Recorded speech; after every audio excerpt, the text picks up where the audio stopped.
அன்று ஞாயிற்றுக்கிழமை 9ஆம் வகுப்பு படிக்கும் மகன் சுப்புவின் அறைக்குள் மெல்ல எட்டி பார்த்தாள் அம்மா அபிராமி.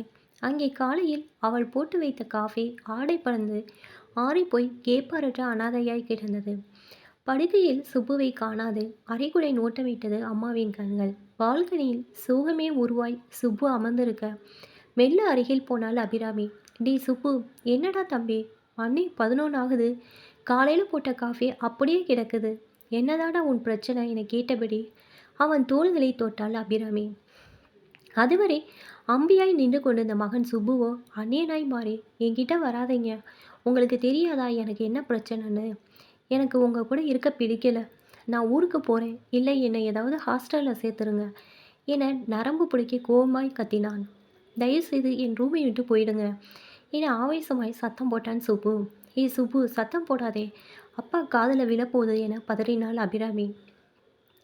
மெல்ல பேசுடா, ஏன்டா இப்படி புரியாமல் நடந்துக்கிற, எங்களை விட்டுட்டு நீ போயிடுவியா, அப்பாவால் ஒரு நாள் கூட உன்னை விட்டுட்டு இருக்க முடியாது, ஒடிஞ்சு போயிடுவார், உன் எண்ணத்தை முதல்ல மாற்றிக்கோ என்று கூறி கணவர் வருவதற்குள் அவனது விதண்டவாதம் அவனது காதில் விழாதவாறு அறையின் கதவை சாத்திவிட்டு வெளியேறினாள் அபிராமி. தன் ஆசை மகனுக்கு என்னவாயிற்று என்ற சிந்தனைகள் பலவிதமாய் உருமாறி அவள் மனதில் வந்த மோத நெஞ்சை யாரோ அழுத்துவது போல் உணர்ந்தா அபிராமி. அபிராமி, என்னடி ஆச்சு உனக்கு, நானும் உன்னை கவனிச்சு கொண்டு தான் வரேன், ஏதோ ஒன்று உன் மனசுக்குள்ளே புகுந்து பாடாய்ப்படுத்துது என்றார் கணவர் ராமமூர்த்தி.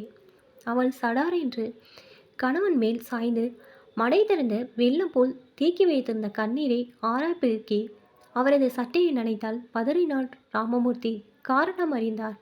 தங்களை விட்டு விலகத் துடிக்கும் மகன் சுப்புவை நினைத்து நிலை தடுமாறி போனார். ராமமூர்த்திக்கு தலை சுற்றியது. சாய்ந்த மரமாய் சரிந்து சோஃபாவில் விழுந்தார். அவரது உடலில் அப்படி ஒரு நடுக்கம். அதே நேரம் அவசரமாய் வெளியே செல்ல தயாரான சுப்புவை கண்ட ராமமூர்த்தி, சுப்பு, கொஞ்சம் நில்லுப்பா, டிஃபன் சாப்பிட்டியா, உன்கிட்ட நான் கொஞ்சம் பேசணும் என அன்போடு அழைத்தார். ஏதோ கேட்கக்கூடாத வார்த்தைகள் கேட்டது போல் அப்பாவை முறைத்தான் சுப்பு. என்னடா தம்பி, அம்மா ஏதோ உளர்றா, அதெல்லாம் நிஜமா, விளையாட்டுக்கு தானே சொன்னா என்ற அப்பா. கூண்டுக்குள் அடைத்து வைத்த புலியை திறந்து விட்டது போல அப்பாவிடம் மேல் சீறி பாய்ந்தான் சுப்பு. உங்கள் கூட விளையாட நான் யாரு, இப்போ சொல்கிறேன் கேளுங்கப்பா, உங்களோட எனக்கு இருக்க பிடிக்கல, அவ்வளோதான், நம்ம பிரிஞ்சிருவோம் என்றான். அவனது வார்த்தை ஒவ்வொன்றும் கொதிக்கும் எண்ணெயில் போட்ட கடுக்காய் வெடித்தது சிதறியது. அவன் அருகில் நெருங்கி வந்த அப்பாவை பார்த்து, என்கிட்ட வராதிங்கப்பா, எனக்கு இருக்கிற கோபத்தில் உங்களை கீழே தள்ளிவிட போகிறேன் என்று உனக்கு கத்தினான். அவனது கோபத்தை கண்டு பின்னோக்கி நகர்ந்தார் ராமமூர்த்தி. அவர்களிடையே அங்கே இடைவெளி ஏற்பட்டது போல் நிஜ வாழ்க்கையில் ஏற்பட்டது. மகன் வெளியே சென்றவுடன் மனைவியை கண்ட ராமமூர்த்தி, பயப்படாத அபிராமி, அவனை நல்ல மனோதத்துவ டாக்டர் கிட்ட அழைச்சிக்கிட்டு போய் காட்டுவோம், எல்லாம் சரியாயிடும் என ஆறுதல் வார்த்தைகள் அவிழ்த்து விட்டார். காதல் எனும் பிசாசு அவனது உடலை புகுந்து விட்டதோ என சந்தேகப்பட்டார் ராமமூர்த்தி. பள்ளி நண்பர்களை விசாரித்த பொழுது பள்ளியிலும் இது போலவே கடுமையாக நடந்து கொள்வதாய் கேள்விப்பட்டார். காதல் அவனது வாழ்க்கையை இன்னும் தொடரவில்லை என்பதை ஊர்ஜிதப்படுத்தி கொண்டார். அவனுக்கு தேவை நல்ல மனமாற்றம் ஒன்றுதான் என்பதை அறிந்த ராமமூர்த்தியோ அன்று மாலையை புது பைக் ஒன்றை வாங்கி வீட்டின் முன் நிறுத்தினார். அவர் மகனுக்காக புதிதாக வாங்கிய மொபைல் ஃபோன் அவனது மீட்டையில் அவனுக்காக காத்து கிடந்தது. மாலை மகனின் வரவை எதிர்பார்த்து காத்திருந்த பெற்றோருக்கு நேரமாக பயம் எனும் வைரஸ் உடலுக்குள் புகுந்து பல தாக்குதலை உருவாக்கி கொண்டிருந்தது. மகன் வந்தான். மேலே லேசான சாராய வடை. 9ஆம் வகுப்பு மாணவனுக்கு எப்படி வந்தது இப்படி ஒரு பழக்கம்? துடித்தார் அப்பா. நீ என்ன செஞ்சுட்டு வந்திருக்கிறன்னு உனக்கு தெரியுதா? ஏண்டா இது புது குடிப்பழக்கம் என குமரினார் ராமமூர்த்தி. பாய்ந்து வந்த கணவரை தடுத்து நிறுத்து ஓடி வந்தாள் அபிராமி. எங்கே மகனை அடித்து விடுவாரோ என அவள் கலங்க. ஆனால் அங்கே காட்சி மாறியது. அங்கே மகனை கட்டிப்பிடித்து கதறி அழ ஆரம்பித்தார் அப்பா. அப்பாவின் அழுகை சத்தத்துடன் அம்மாவின் குரலும் இணைந்தது. சுப்பு தன் தந்தையை பார்த்து கண்களில் நீர் வடிய, யாருக்கு வேணும் இந்த வண்டியும் புது ஃபோனும்? எனக்கு எதுவும் வேண்டாப்பா, எனக்கு உங்ககிட்ட இருந்த ஒன்றே ஒன்று தான் வேணும், அதுதான் விடுதலை என்றான். ராமமூர்த்தி தழுதழுத்த குரலில், வலிக்குதுடா மகனே, மனசெல்லாம் துடிக்குதுடா, நான் உனக்கு என்ன குறை வச்சேன்? நான் ஏதாவது தப்பு பண்ணியிருந்தா இப்போவே சொல்லு, அப்பா திருத்திக்கிறேன், அதுக்காக என்னை விட்டுட்டு மட்டும் போயிடாத. நீ எங்களுக்கு ஒரே மகன், பாசத்தை பாலாக்கி கொடுத்து வளர்த்துருக்கிறா உங்கள் அம்மா. பிரிவு அது எங்களால் தாங்க முடியாது என மகனின் கையை பிடித்து கெஞ்சினார் அந்த பாசமிகு தந்தை. இதையே தான்ப்பா நான் உங்ககிட்ட கேட்குறேன். ஒரு அப்பாவால் தன் மகனை பிரியிற மனசுக்கு எவ்வளோ வலின்னு இப்போ புரியுதா?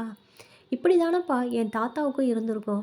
பாட்டி செத்த 16ஆம் நாள் அந்த பாட்டியின் வாசம் கூட வீட்டை விட்டு போகல. அதுக்குள்ளே என் தாத்தாவை கொஞ்சம் கூட மனிதாபம் இல்லாம ஒரு வசதியான முதியோர் இல்லம் என்ற ஆசை வார்த்தை காட்டிக்கொண்டு போய் விட்டுட்டு வந்துட்டீங்களே!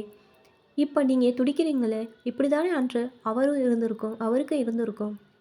நீங்க அவரது கண்களை கவனிக்கலப்பா. ஆனா நான் கவனிச்சேன். அவரது கலங்கிய கண்கள் 1000 முறையாவது உங்களின் முடிவை மாற்றச் சொல்லி கெஞ்சியிருக்கும். முதலில் நான் உங்களைப் பிரிந்து பள்ளிக்கு செல்ல அழுதேனே அதுபோல. தாத்தாவின் உணர்வுகளும் வேண்டாண்டா, வேண்டாடா மகனே. நான் இங்கேயே ஒரு மூலையில இருந்துக்கிறேன் என்று சொல்லாமல் சொல்லியது. உங்களுக்கு தெரியுமா? உங்கள் மகனைப் பிரிய நீங்க துடிக்கிறீங்களே அதுபோல தானே அவரும் அன்று துடித்திருப்பார். அவரது மனசு வலித்தது போல் அன்று என் மனசும் வலித்தது. இரவில் நாங்க இருவருமே தூங்கலப்பா. ஆனால் ஏதோ சாதனை செய்தது போல் நீங்களும் அம்மாவும் நிம்மதியா தூங்குனீங்க. பாசத்த கொட்டி வளர்த்த பெத்தவங்களை ஒரு நாள் அவங்க ஆடி ஓடி கலைஞ்ச பிறகு ஒரேடியா ஒதுக்கி வச்சு தூக்கி எறிஞ்சிடுறீங்களேப்பா. அதெல்லாம் என் வாழ்க்கையில வேண்டாம் என நினைச்சு உங்க பாசத்துக்கு வேலி போட்டு விட்டேன். முன்னாடி வாய்க்கால் தான் பின்னாடி வரும் என்பாங்க. நாளை உங்கள் வயோதிக வயதில் நாமும் பிரிந்து தான் வாழப் போகிறோம். அதனால் இன்றே என்னை விட்டுவிடுங்கள். நான் ஊருக்குப் போகிறேன் என்று கூறி உள்ளே சென்று கதவடைத்தான். காலையில் அறையில் விட்டு வெளியே வந்த சுப்புக்கு அதிர்ச்சி ஒன்று காத்திருந்தது. தாத்தா இருமிக் கொண்டே சோஃபாவில் சாய்ந்து உட்கார்ந்தபடி, "டீ சுப்பு, காலையில எந்திரிக்கிற நேரமாடா இது? இந்த தாத்தா இல்லைன்னா உனக்கு ரொம்ப தாண்டா துளிர் விட்டு போச்சு" என்று சிரித்தபடி அவனை அருகில் அழைத்தார். பின்னர் மெதுவான குரலில், "உங்க அப்பனுக்கு என்னை விட்டுட்டு இருக்க முடியல போல. அதான் ராத்திரியோட ராத்திரியா வந்து என்னை முதியோர் இல்லத்திலிருந்து அழைச்சிட்டு வந்துட்டான். பாசக்கார பையன்" என்று சொல்லிய தாத்தாவின் முகத்தில் ஒரு அளவில்லா மகிழ்ச்சியை கண்டான் சுப்பு. "வேண்டாம், தாத்தாவிற்கு உண்மை தெரிய வேணாம். தாத்தா, நீ உண்மை அறிந்தால் தாங்க மாட்டீங்க. உங்களை நான் வீட்டுக்கு கொண்டு வர எத்தனை போராட்டம் என் மனதில் எண்ணிய சுப்பு, எப்படியோ தாத்தா மீண்டும் வந்துட்டார் என்று நினைத்து தாத்தாவை அணைத்து கொண்டான். பின்னர் அவன் தாத்தாவை பார்த்து, "என்னதான் வயசானாலும் அப்பா புள்ள பாசம் போயிடுமா தாத்தா" என கூறி சிரித்தான்.